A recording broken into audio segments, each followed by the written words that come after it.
हम लोग नए चैप्टर अध्याय 12 पढ़ेंगे, एक्सरसाइज 12, जिसका शीर्षक है विरीत से संबंधित क्षेत्रफल।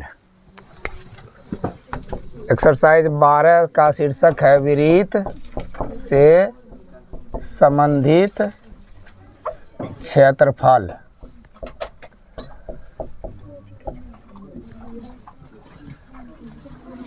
तो इस चैप्टर के अंतर्गत विरीत के क्षेत्रफल से संबंधित जितने सवाल बनते हैं उसके विषय में पढ़ेंगे।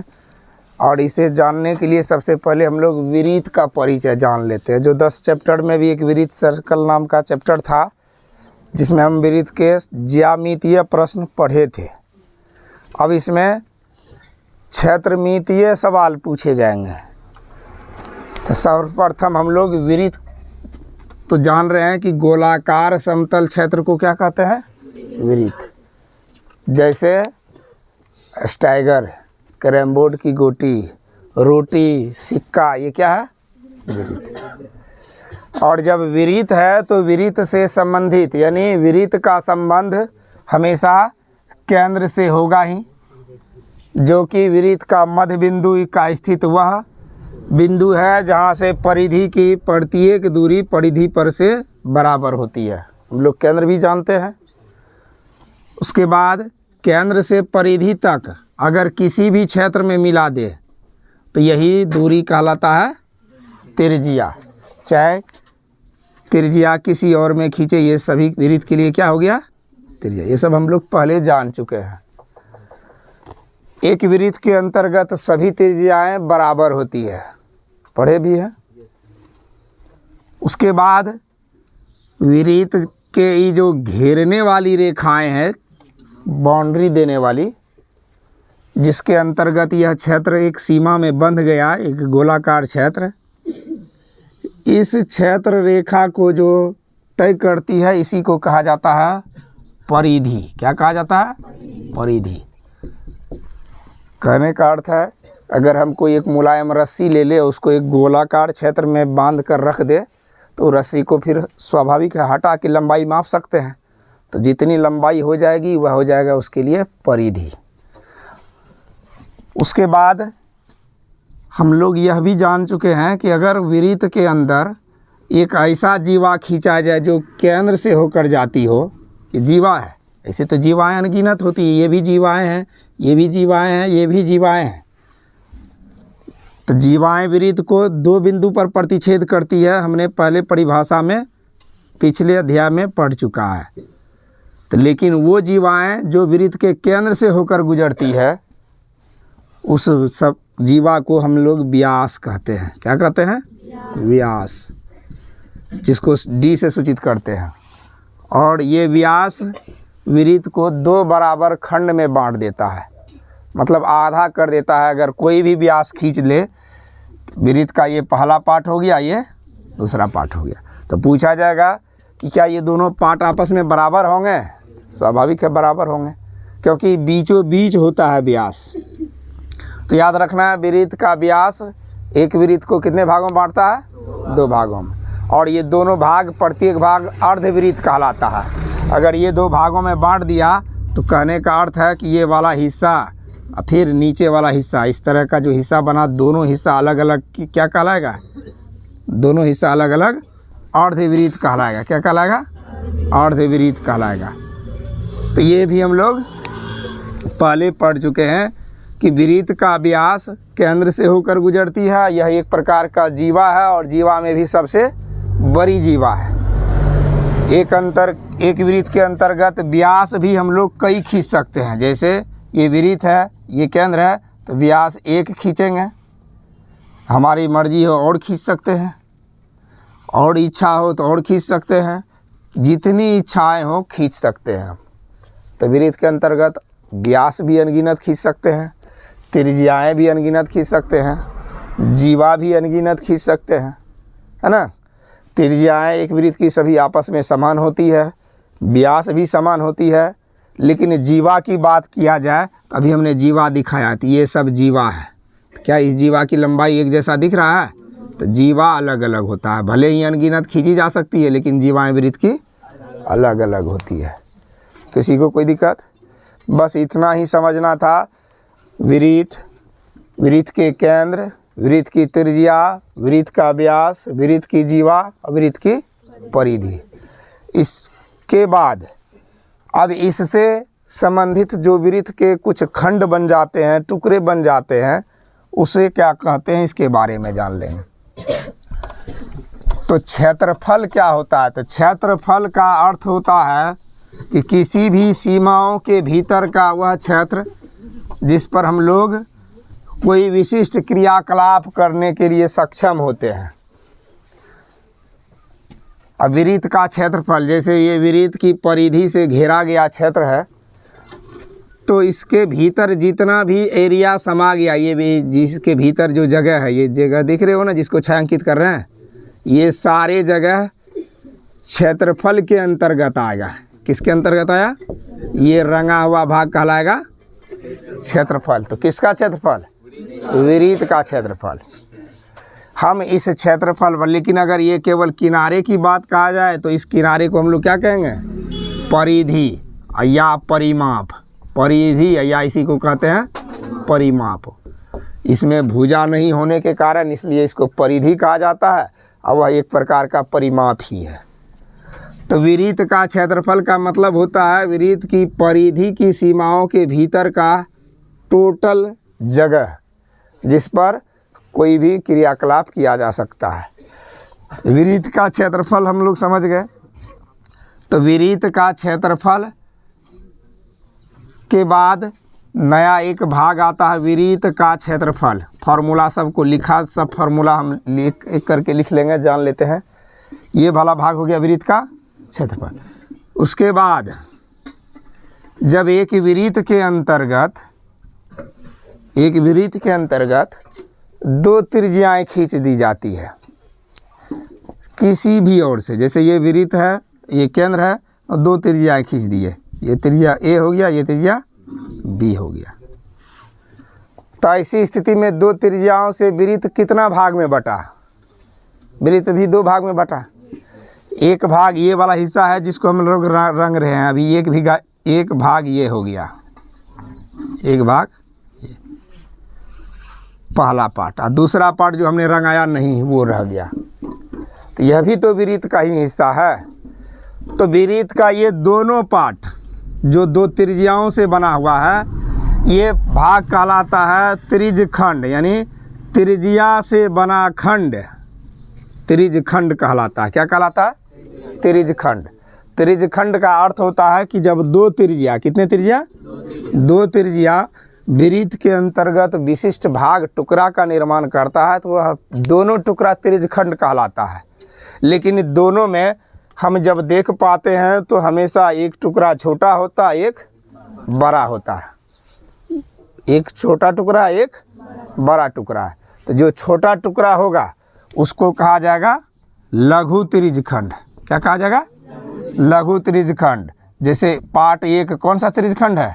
लघु मतलब छोटा, और पार्ट दो दीर्घ त्रिज्यखंड। कौन सा खंड हो गया? दीर्घ त्रिज्यखंड। ये हो गया पार्ट टू। तो त्रिज्यखंड का परिभाषा अगर पूछा जाएगा तो वृत्त के भीतर दो त्रिज्या और संगत चाप, दो त्रिज्या और संगत चाप, ये जो हम लोग प्रकाल की सहायता से चाप खींचते हैं, ये दो त्रिज्या और संगत चाप से घिरे क्षेत्र को क्या कहते हैं? त्रिज्यखंड कहते हैं। ये त्रिभुज हम कदापि नहीं कह सकते। त्रिभुज की भुजा इस तरह से होती है, देख रहे हैं ना, और ये सीधी भुजा नहीं होकर यह एक चाप है, वक्राकार चाप है। तो त्रिज्यखंड की पहचान समझ में आ गया। त्रिज्यखंड निर्माण होता है किसी वृत्त के भीतर दो त्रिज्याओं से, और दो त्रिज्याएं वृत्त को दो भाग में बांटती है। एक भाग जो छोटा रह गया वह लघु त्रिज्यखंड, जो भाग बड़ा रह गया वह दीर्घ त्रिज्यखंड होता। दीर्घ त्रिज्यखंड का क्षेत्रफल के ये सारे फॉर्मूले भी अलग से बताएंगे, पहले पहचान कर ले, सीख लेते हैं। अब त्रिज्यखंड की पहचान के बाद आगे सीखते हैं वृत्तखंड। वृत्तखंड तो कहा जाता है किसी विरीत के भीतर दो त्रिज्याएं खींचे तो त्रिज्यखंड में बट गया। किस में बट गया? लेकिन किसी विरीत के भीतर अगर ये जीवा खींच लिए, ये क्या है? जीवा तो इस प्रकार से भी हो सकता है, जीवा ऐसे भी खींच सकते हैं, ये भी जीवा है। हमारी मर्जी हो इस तरह से नहीं, ऐसे भी खींचेंगे, ये भी क्या हो गया? जीवा। किसी भी तरह से खींच सकते हैं।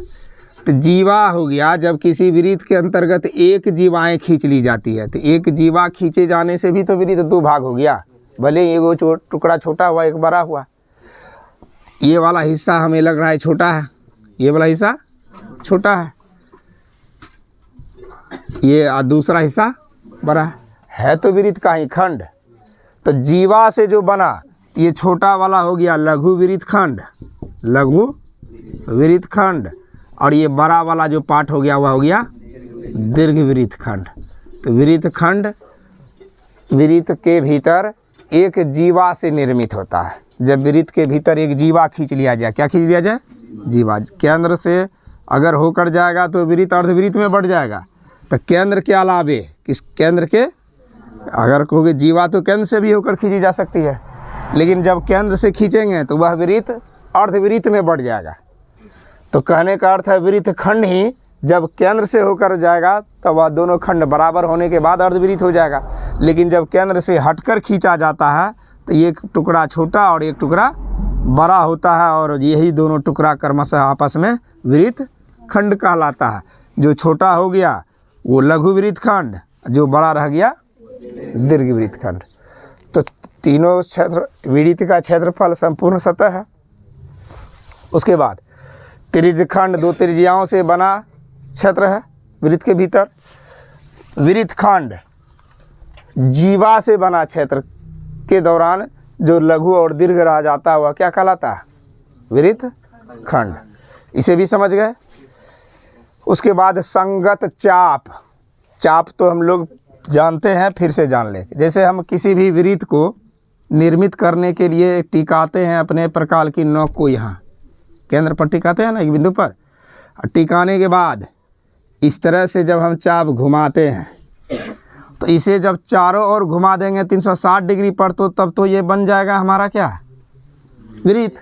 लेकिन चारों ओर नहीं घुमाए, एक विशिष्ट स्थान पर से ही घुमा के छोड़ दिए ये, तो इसे ही हम लोग कहेंगे चाप की लंबाई। क्या कहते हैं? चाप की लंबाई। जब इसको हम पूरा घुमा देंगे, ये चाप जब हमारे विरीत केंद्र के चारों ओर इस तरह से घूम जाएगा तब क्या बन जाएगा? ये विरीत। लेकिन जब इसे हम चारों ओर ना घुमाएं, किसी विशेष क्षेत्र से घुमा के अधूरा ही छोड़ दे, तो वह क्या कहलाएगा? चाप की लंबाई। तो ये चाप की लंबाई भी केंद्र के सापेक्ष है।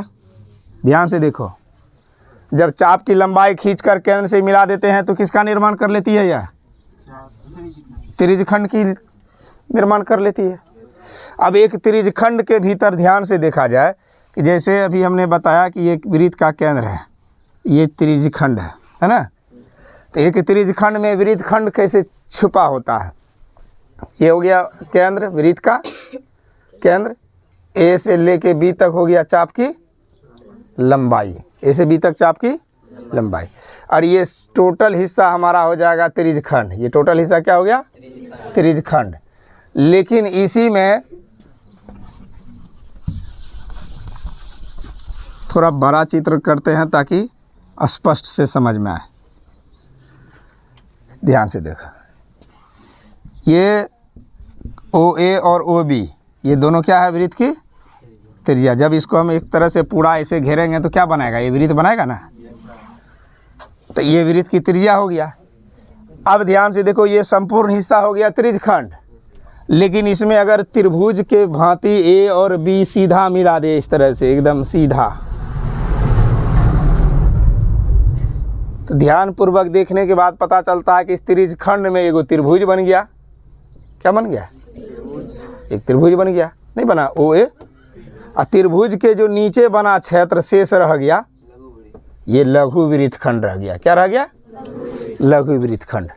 तो हम विरीत खंड का ये त्रिज्यखंड में अगर पूछा जाए क्या त्रिज्यखंड में त्रिभुज और वृत्तखंड का संलग्न होता है, सटा हुआ होता है, छिपा हुआ होता है, तो कहेंगे हाँ, क्योंकि हमने देख लिया कि त्रिज्यखंड के अंतर्गत एक त्रिभुज भी आ गया और त्रिभुज के नीचे वाला क्षेत्र लघु वृत्तखंड, वृत्तखंड भी आ गया। कोई दिक्कत? तो यही 4 चीज़ों को समझना था। वृत्त से जुड़ा ये 4 पार्ट है। अब सबका फॉर्मूला इसी भाग में हम चित्र बना बना के एक्सप्लेन करेंगे। क्षेत्रफल वृत्त का या त्रिज्यखंड का या वृत्तखंड का किसी का भी क्षेत्रफल निकालने के लिए जो विशिष्ट फार्मूला होता है उस फार्मूले का उपयोग करेंगे। और हम लोग यह भी जान लेते हैं कि वृत्त के केंद्र पर कितना डिग्री कोण बनता है, पहले से पता है 360 डिग्री। 4 समकोण, कितने डिग्री? 4 समकोण। किसी को कोई दिक्कत? तो फिर से एक बार, वृत्त का क्षेत्रफल यानी परिधि के सीमाओं के भीतर का टोटल क्षेत्र वृत्त का क्षेत्रफल कहलाता है। त्रिज्यखंड का क्षेत्रफल यानी 2 त्रिज्या से बने और सापेक्ष चाप के द्वारा जो खंड तय होता है उसी को कहते हैं त्रिज्यखंड। त्रिज्यखंड मतलब त्रिज्या का से बना खंड। कोई दिक्कत? उसके बाद वृत्तखंड, जीवा के द्वारा, अगर किसी वृत्त से एक जीवा खींचकर बांटती है वृत्त को तो वृत्तखंड। भले ही वह वृत्तखंड छोटा हो या बड़ा हो, छोटा रहेगा तो लघु और बड़ा रहेगा तो दीर्घ। कोई दिक्कत? वृत्त के केंद्र पर हमेशा 360 डिग्री कोण बनता है। कोई दिक्कत? अब सभी का संबंध त्रिज्या से है। ध्यान से देखोगे, जैसे अभी वृत्तखंड पर है तो वृत्तखंड में भी अगर केंद्र को से मिलाएंगे जीवा को तो किसका संबंध हो जाएगा? इससे भी त्रिज्या का संबंध हो जाएगा, है ना। केंद्र पर भी कोण का निर्माण करेगा। तो जो कोण पर केंद्र का निर्माण करता है, केंद्र पर कोण का, उस कोण का माप संकेत के रूप में थीटा से सूचित किया जाएगा। फॉर्मूले में जब इसका हम रखेंगे तो सूत्र लिखाते हैं। सबसे पहले एक एक करके हम इसको साफ कर देते हैं। सभी अपना अपना शीर्षक दो, वृत्त से संबंधित क्षेत्रफल, और एक एक टॉपिक बना के चित्र के साथ एक्सप्लेन करते हुए उसका फार्मूला लिखना है। और फार्मूला को थोड़ा सा प्रैक्टिस करना, अभ्यास, ताकि बनाने के क्रम में फिर से हमको देखना ना पड़े, याद रहे, स्मरण में रहे।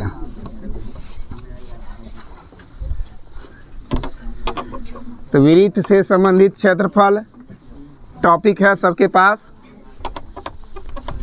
तो सबसे पहले हम लोग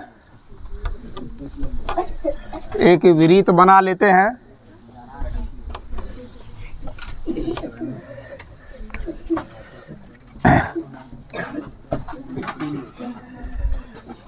ये वृत्त एक तय कर लिए, एक वृत्त है। वृत्त को दर्शा देंगे एक केंद्र से भी, और केंद्र के साथ साथ वृत्त में और क्या होती है? त्रिज्याएं। क्या होती है? त्रिज्याएं। और इसको छायांकित भी कर देंगे। यह भाग, जो छायांकित भाग है, यह किसका क्षेत्र कहलाता है? वृत्त का क्षेत्रफल। ये छायांकित भाग। अगर इस तरह के प्रश्न आए कि क्षेत्रफल ज्ञात करना हो तो वृत्त का क्षेत्रफल का फार्मूला होता है पाई आर स्क्वायर, जहां हम लोग जान रहे हैं आर त्रिज्या है। वृत्त की क्या है? त्रिज्या है, पाई आर स्क्वायर। ठीक उसी प्रकार जब वृत्त के जगह पर अर्धवृत्त पूछा जाए, अर्धवृत्त का क्षेत्रफल, तो अर्धवृत्त आधा का एक संकेत होता है 1/2, आधा का संकेत। क्षेत्रफल है वृत्त का तो पाई आर स्क्वायर, यानी जो क्षेत्रफल हम लोग वृत्त का जानते हैं उसी को हाफ कर देंगे, 1/2 इंटू कर देंगे तो वह अर्धवृत्त का क्षेत्रफल हो गया। और आर त्रिज्या का संकेत है। अब पाई हमारा एक अपरिमेय संख्या है जिसका मान 22/7 या 3.14 रखा जाता है। ये क्षेत्रफल हो गया। उसके बाद वृत्त की परिधि, परिधि का जब भी फॉर्मूला हम लोग निकालते हैं तो वृत्त की परिधि में 2 पाई आर या पाई डी का प्रयोग करते हैं। यानी त्रिज्या जो है इसमें 2 गुना है, 2 बार, तो 2 त्रिज्या के बराबर एक अकेले व्यास होता है। तो डायरेक्ट व्यास रहे तो इस तरह से हम लोग इस पर निकाल लेंगे। और परिधि हम लोग जान ही चुके हैं, परिधि का अर्थ होता है किनारे की अनुदिश की टोटल लंबाई। उसी तरह से अर्धवृत्त की परिधि पूछा जाए, अर्धवृत्त की परिधि, तो अर्धवृत्त की परिधि में इसका अगर आधा करेंगे तो पाई इंटू आर होगा। ध्यान से देखो, जैसे ये अर्धवृत्त है, ये हो गया हमारा अर्धवृत्त, अर्धवृत्त। अब इस अर्धवृत्त को ध्यान से देखेंगे तो ये संपूर्ण वाला हिस्सा होता तो 2 पाई आर, लेकिन आधा हिस्सा रहा तो पाई आर, लेकिन इस संपूर्ण वाला भाग में तो ये व्यास तो नहीं था, लेकिन जब आधा कर दिए तो आधा करने के बाद हमारा एक व्यास नया ऐड हो गया, तब तो ये आधा हुआ। तो पाई आर से तो केवल हमारा ये वाला क्षेत्र जो चाप की लंबाई है वह निकला, लेकिन जो नया भाग इसमें ऐड हो रहा है, नया भाग ऐड हो रहा है, इसको हम लोग क्या कहते हैं, व्यास। क्या कहते हैं, व्यास। तो pi R plus D, pi R plus D. जब इस तरह के अर्धवृत्त का क्षेत्र निकालना हो तो केवल ओनली इसका निकालना हो तो अर्धवृत्त का परिमाप ये व्यास नहीं हो, तब तो केवल क्या लगाएंगे हम लोग, पाई आर। डी का प्रयोग तब करेंगे जब अर्धवृत्त का भाग बंद हो ऊपर से व्यास के द्वारा, तब हो जाएगा पाई आर प्लस डी। अगर ये हिस्सा बंद क्लोज नहीं हो, तब इस तरह के अगर केवल चाप के रूप में रहे तब हो जाएगा ओनली पाई आर। तो ये शर्त देख लेना है, विषय सवाल के ऊपर डिपेंड करता है। कोई दिक्कत? और ये वाला हिस्सा जो रंगा हुआ हिस्सा है, हम लोग जान रहे हैं ये अर्धवृत्त का क्षेत्रफल को दर्शाता है। कोई दिक्कत? उसके बाद वृत्त के चतुर्थांश, वृत्त के चतुर्थांश, चतुर्थ का मतलब होता है चौथा पार्ट। जैसे ध्यान से देखा जाए, ये हो गया वृत्त, व्यास अगर बांट रहे हैं तो 2 भाग में बढ़ गया, व्यास से कितने भाग में, 2 भाग। आइए एगो और व्यास खींच लेते हैं,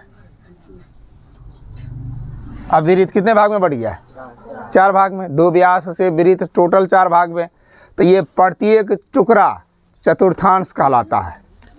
चारों टुकड़ाएं क्या कहलाता है, चतुर्थांश। तो चारों टुकड़ा में से अगर किसी एक का ही क्षेत्रफल निकालना है, ये वाला दिख रहा है ना, तो इसको हम लोग क्या कहेंगे, वृत्त का चतुर्थांश। ये वृत्त का क्या हो गया, चतुर्थांश। इसमें भी केंद्र है, इसमें भी दोनों ओर त्रिज्याएं हैं। अब कहोगे तो ये चतुर्थांश किससे मैच कर रहा है या किसी से मिल भी रहा है, अभी हम लोग पढ़े भी हैं ये हिस्सा। इसको और किसी और भाग से ही भी हम जान रहे हैं, त्रिज्यखंड, क्योंकि ये किससे बना है, 2 त्रिज्यखंड से। किससे बना है, 2 त्रिज्यखंड। यानी वृत्त का चतुर्थांश त्रिज्यखंड है एक प्रकार का, लेकिन कंडीशन है कि त्रिज्यखंड का जो कोण है वह कुछ भी हो सकता है। लेकिन जब चतुर्थांश होगा तो चतुर्थांश का कोण, अब बताओ क्या होगा, अगर 4 भाग में बटाइए तो 360 केंद्र पर कोण होता है, तो 360 में प्रत्येक भाग में तो 90-90 कोण बनता। तो यानी एक खंड का कोण का माप कितना हो जाएगा, 90। जब चतुर्थांश होगा तब 90 डिग्री का कोण एग्जैक्ट बनेगा, और 90 से कम या ज़्यादा हो गया तो उसको हम लोग चतुर्थांश नहीं कहेंगे, तब वह त्रिज्यखंड में चला जाएगा। बात समझ रहे हो? तो वृत्त का चतुर्थांश एक प्रकार का त्रिज्यखंड है, लेकिन शर्त यही है कि जब उसके कोण 90 डिग्री के सापेक्ष हो, यानी 90 डिग्री के तुल्य हो, इसे हम लोग चतुर्थांश कहते हैं। चतुर्थांश का मतलब वृत्त का चौथाई भाग, वृत्त के, और इसका फार्मूला होता है 1/4, चौथाई के लिए 1/4 इंटू पाई आर स्क्वायर। तो जो हिस्सा हमने लगाया है, चिन्हित किया, यही हो गया हमारा वृत्त का चतुर्थांश। फिगर के साथ समझना है, बाकी जब सवाल बनाने लगेंगे तो ऑटोमेटिक, जब अभी फिगर के साथ समझ रहे हैं तो ये चतुर्थांश हो गया, ये अर्धवृत्त हो गया, ये संपूर्ण वृत्त हो गया। किसी को कोई दिक्कत? अब इसके बाद नया भाग में लिखते हैं वृत्त के त्रिज्यखंड का क्षेत्रफल। वृत्त के त्रिज्यखंड का क्षेत्रफल। देखो हम एक चित्र बना लेते हैं त्रिज्यखंड के लिए। ये हो गया हमारा वृत्त, ये वृत्त है, वृत्त का ये केंद्र हो गया और केंद्र से दो त्रिज्याएं खींच लिए ए और बी। अब ये दो त्रिज्याएं का कुछ झुकाव कोण तो केंद्र पर बन रहा है क्या? ये झुकाव कोण, तो झुकाव कोण को कहा जाता है थीटा। क्या कहा जाता है? तो झुकाव कोण केवल दोनों वृत्त, दोनों त्रिज्याएं के अंतर्गत भी बन रहा है कि बाह्य क्षेत्र में भी बन रहा है? इधर भी तो बन रहा है झुकाव, भले ही ज़्यादा हो। तो उस और का झुकाव कोण ऑटोमेटिक तय हो जाएगा। कैसे? हम लोग जान रहे हैं केंद्र पर टोटल 360 डिग्री कोण बनता है, तो 360 में नीचे की ओर थीटा बन रहा है, तो ऊपर 360 घटा थीटा हो जाएगा। ऊपर में ये क्या हो जाएगा? 360 घटा थीटा ना, या ऊपर ही थीटा रखेंगे तो नीचे का 360 घटा थीटा। थीटा एक कोण का संकेत होता है। ये दोनों कोण इसलिए बता दिए कि हम लोगों को दोनों भाग का क्षेत्रफल जानने की आवश्यकता होगी। लघु कहेगा तो नीचे वाला, दीर्घ त्रिज्यखंड का दिया तो ऊपर वाला। तो ऊपर वाले के सापेक्ष कोण की जानकारी होनी ही चाहिए। जब ऊपर वाला नहीं रहेगा, केवल नीचे वाला कोण की जानकारी रहेगी, तो ऊपर वाला हम लोग 360 में क्या करके निकाल लेंगे? घटा करके निकाल लेंगे। अगर थीटा पर 60 डिग्री कोण बन रहा है तो हम लोग समझ जाएंगे ऑटोमेटिक कि इस बाह्य क्षेत्र में 300 डिग्री कोण बन रहा है, क्योंकि 360 के बाद 300 ही होगा, उधर 60 से रहा। तो ये दोनों हिस्सा हमारा त्रिज्यखंड कहलाएगा। तो त्रिज्यखंड में लघु त्रिज्यखंड का क्षेत्रफल, लघु त्रिज्यखंड का क्षेत्रफल क्या लिखेंगे? लघु का क्षेत्रफल। तो फार्मूला हो जाएगा थीटा बटे 360 पाई आर स्क्वायर। क्या हो जाएगा? पाई आर स्क्वायर। जहाँ थीटा किसका संकेत है? जहाँ थीटा दो त्रिज्याओं के झुकाव से बना कोण, जहाँ थीटा केंद्र पर बना कोण है, केंद्र पर बना कोण। कोई दिक्कत? तो ये लघु त्रिज्यखंड। अब क्या दीर्घ त्रिज्यखंड के लिए अलग से फॉर्मूला होगा? अगर दीर्घ त्रिज्यखंड का पूछा जाए, दीर्घ त्रिज्यखंड का क्षेत्रफल, तो इसके दो सूत्र हम लोग जान सकते हैं। दीर्घ त्रिज्यखंड का क्षेत्रफल, जैसे दीर्घ त्रिज्यखंड मैंने बताया कि ऊपर वाला दीर्घ है। अब दीर्घ त्रिज्यखंड का क्षेत्रफल, अब ये बताओ ये संपूर्ण क्या है? वृत्त है। और ये वाला हिस्सा क्या है? लघु त्रिज्यखंड है ना। इसको काट कर हटा ले, इधर से काट कर निकाल लिए, तो क्या बचा हमारे? दीर्घ त्रिज्यखंड ही बचा है। तो मतलब किस में काट कर निकाले? वृत्त में। तो बस दीर्घ त्रिज्यखंड का क्षेत्रफल निकालने के लिए दो ऑप्शन है। एक ऑप्शन तो हम लोग 360 में बोले थे घटा लेना है थीटा का मान, इसी फार्मूला पे रख देंगे, उससे भी निकल जाएगा। त्रिज्यखंड ही का क्षेत्रफल है ना, इस पे भी निकल जाएगा। और दूसरा हम क्या करेंगे? वृत्त का क्षेत्रफल घटा लिख देंगे यहाँ, वृत्त का क्षेत्रफल घटा लघु त्रिज्यखंड का क्षेत्रफल। वृत्त का क्षेत्रफल घटा लघु त्रिज्यखंड का क्षेत्रफल, लघु त्रिज्यखंड का क्षेत्रफल। बात समझ रहे हो ना?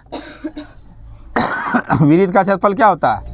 पाई आर घटा लघु त्रिज्यखंड का क्षेत्रफल अभी तुरंत पढ़े हैं, थीटा बटा 360 पाई आर स्क्वायर। ये भी है। अब इस दोनों में अगर ये फॉर्मूला याद नहीं रहेगा तो इस ध्यान से देखो कि पाई आर स्क्वायर बटा 1 लिख सकते हैं इसमें। यहाँ तो थीटा पाई आर स्क्वायर बटे 360 है, दोनों बगल कॉमन क्या निकल रहा है?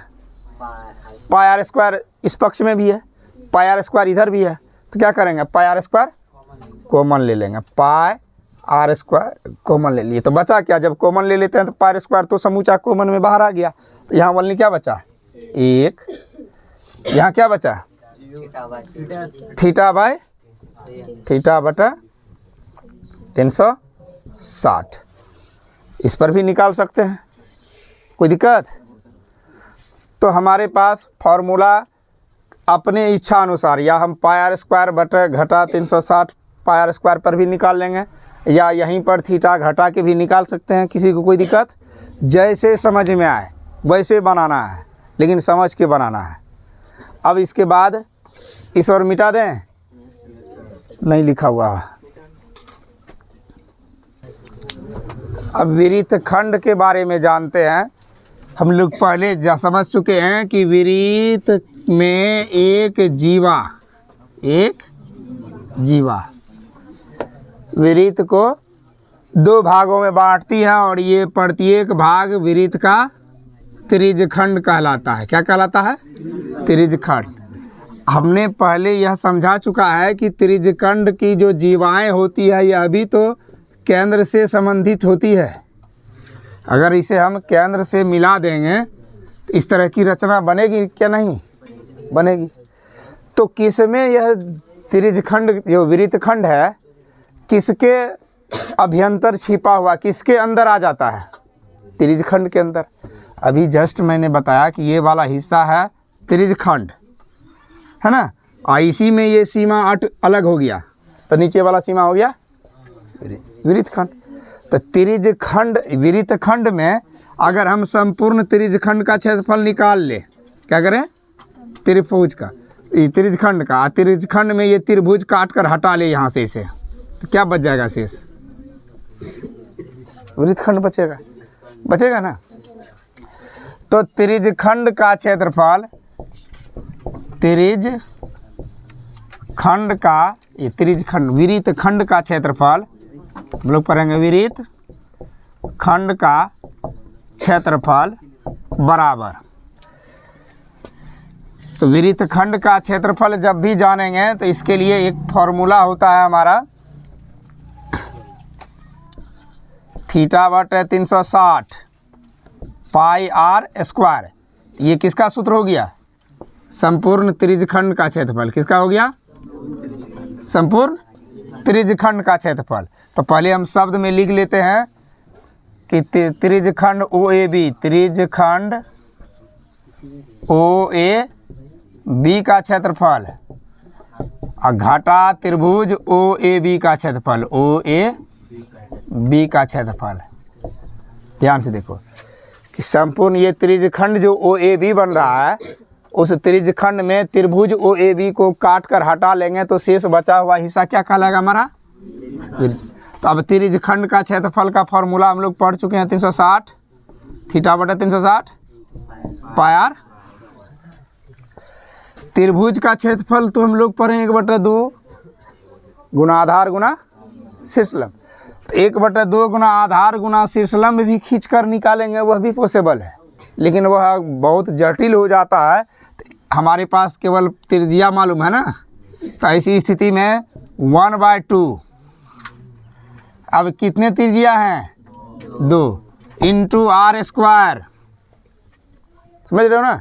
और ये दोनों त्रिज्याएं जिस थीटा के सापेक्ष है, थीटा है ना, उसको साइन थीटा के अनुपात में लेना है।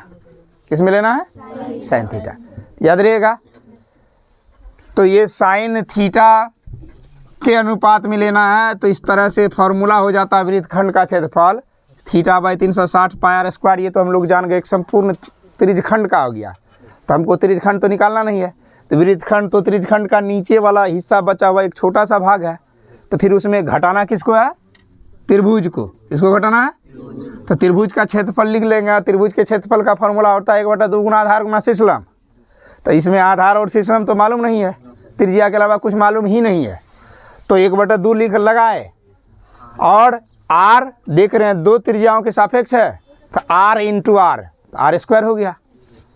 और ये आर किसके सापेक्ष है? थीटा के सापेक्ष है ना, तो ये थीटा के सापेक्ष है। तो थीटा हमने साइन का ही प्रयोग क्यों किया? क्योंकि साइन का फॉर्मूला होता है लंब बटा कर्ण। तो हमारा यह जो आधार बनेगा ये लंब और कर्ण के सापेक्ष ही होगा। ध्यान से देख लो, तो इसलिए मैंने क्या दे दिया? Sine theta. किसी को कोई दिक्कत? तो ये फॉर्मूला हो गया त्रिज्यखंड के लिए। अब इसी में दीर्घ वृत्तखंड, किसका? दीर्घ वृत्तखंड का क्षेत्रफल निकालना हो, क्या निकालना हो? दीर्घ वृत्तखंड का क्षेत्रफल। तो अभी जस्ट हमने पहले पढ़ाया कि ये वृत्त है, इस वृत्त में ये वृत्तखंड है। कौन सा वृत्तखंड है ये? लघु वृत्तखंड। क्या है ये? और ऊपर वाला हिस्सा दीर्घ वृत्तखंड। तो पूरा वृत्त में लघु वृत्तखंड को काट कर हटा लेते हैं, तो क्या बच गया? दीर्घ वृत्तखंड बचा ना। तो इसका मतलब हो गया कि जब भी दीर्घ वृत्तखंड का क्षेत्रफल निकालना हो तो संपूर्ण वृत्त का क्षेत्रफल निकाल लेंगे, संपूर्ण वृत्त का क्षेत्रफल, और घटा क्या कर देंगे? लघु वृत्तखंड का क्षेत्रफल, घटा लघु वृत्तखंड का क्षेत्रफल। अब इसको फॉर्मूले पर एडजस्ट करना है। तो हम लोग वृत्त का क्षेत्रफल पहले पढ़ चुके हैं। क्या होता है वृत्त का क्षेत्रफल? वृत्त का क्षेत्रफल क्या होता है? पाई आर स्क्वायर। लिख लिए पाई आर स्क्वायर, फिर घटा। अब वृत्तखंड का क्षेत्रफल अभी लघु में हम लोग जो पढ़े हैं ऊपर में लिखा हुआ है, क्या है? थीटा बटे 360 pi R minus 1/2 R square into sine theta, जहाँ थीटा हम लोग जान चुके हैं कि दोनों त्रिज्याओं से बना केंद्र पर आंतरिक कोण है। कोई दिक्कत? तो दीर्घ त्रिज्यखंड का क्षेत्रफल जब भी ज्ञात करना हो दीर्घ वृत्तखंड का, तो दीर्घ वृत्तखंड का भी निकालेंगे तो वृत्त के क्षेत्रफल में घटा दिए, और दीर्घ त्रिज्यखंड का भी क्षेत्रफल इससे पहले सीखे कि संपूर्ण वृत्त में लघु वृत्तखंड को क्या किए थे? लघु त्रिज्यखंड को घटा दिए। उसके बाद एक नया भाग आता है वलय, जिसको हम लोग रिंग बोलते हैं या छल्ला भी बोलते हैं। जैसे उदाहरण के तौर पर समझ लो पहले कि ये हो गया हमारा एक वृत्त, इसी के अभ्यंतर एक और वृत्त खींच ले। एक ही केंद्र से जब दो वृत्त खींचा जाता है तो इसको हम लोग सकेंद्रीय वृत्त भी कहते हैं। क्या कहते हैं? अब इस सकेंद्रीय वृत्त में ये वाला हिस्सा ध्यान से देखो, एक वृत्त था और एक वृत्त से ही काट कर नीचे अंदर से एक वृत्त और काट के निकाल लिया गया। जैसे मशीन में प्रयोग किया गया एक रिंग देखते हो, जिसको वाशर बोलते हैं बोलचाल की भाषा में, बोल्ट को टाइट करने के लिए दिया जाता है। तो पूरा भी गोल है और उसके बीच में भी खोखला होल कर दिया गया, निकाल लिया गया मटेरियल, है ना। तो उसी को क्या कहा जाता है? रिंग। क्या कहा जाता है? और इसको हम लोग बोलचाल की भाषा में हिंदी में वलय बोलते हैं या छल्ला बोलते हैं। क्या बोलते हैं? अब इसमें ध्यान से देखो कि दो त्रिज्याएं हो जाती है। एक जो अंदर में वृत्त का क्षेत्र है, इस अंदर की त्रिज्या होगा, एक छोटा त्रिज्या हो गया, और एक बाहर से जो वृत्त गुजर रही है इसकी त्रिज्या एक अलग हो गया, यह इसकी तुलना में बड़ा होगा, तो इसका हो गया बड़ी आर। अब बताओ अगर हमको केवल छल्ले का क्षेत्रफल निकालना, ये वाला हिस्सा, क्योंकि इसको तो काट कर हटा लिया गया है, तो बड़ा वाला वृत्त के क्षेत्रफल को निकाल लेंगे और छोटा वाला काट कर उसमें क्या करेंगे? घटा देंगे। तो पाई आर स्क्वायर बड़ी आर स्क्वायर घटा पाई आर छोटी आर स्क्वायर ना। तो इस स्थिति में किसका क्षेत्रफल निकल जाएगा? रिंग का क्षेत्रफल या छल्ले का क्षेत्रफल। तो बस यही फॉर्मूला याद रखना है। हम यहाँ जो फिगर समझाने जा रहे थे कि ये रिंग का छल्ला वाला भाग कहलाता है, जिसमें एक आर छोटी या एक आर बड़ी होती है। और ये वाला जो रंगा हुआ हिस्सा देख रहे हो, ये वाला हिस्सा रंगा हुआ हिस्सा, इस रंगे हुए भाग को हम लोग कहते हैं छल्ला या रिंग या वलय, ये कहलाता है वलय। ऐसी स्थिति में वलय का क्षेत्रफल जब जानना हो तो फॉर्मूला होता है पाई इंटू बड़ी आर स्क्वायर घटा छोटी आर स्क्वायर, क्योंकि पाई कॉमन ले लेंगे, दोनों में समान पद है। तो जहाँ बड़ी आर बाह्य त्रिज्या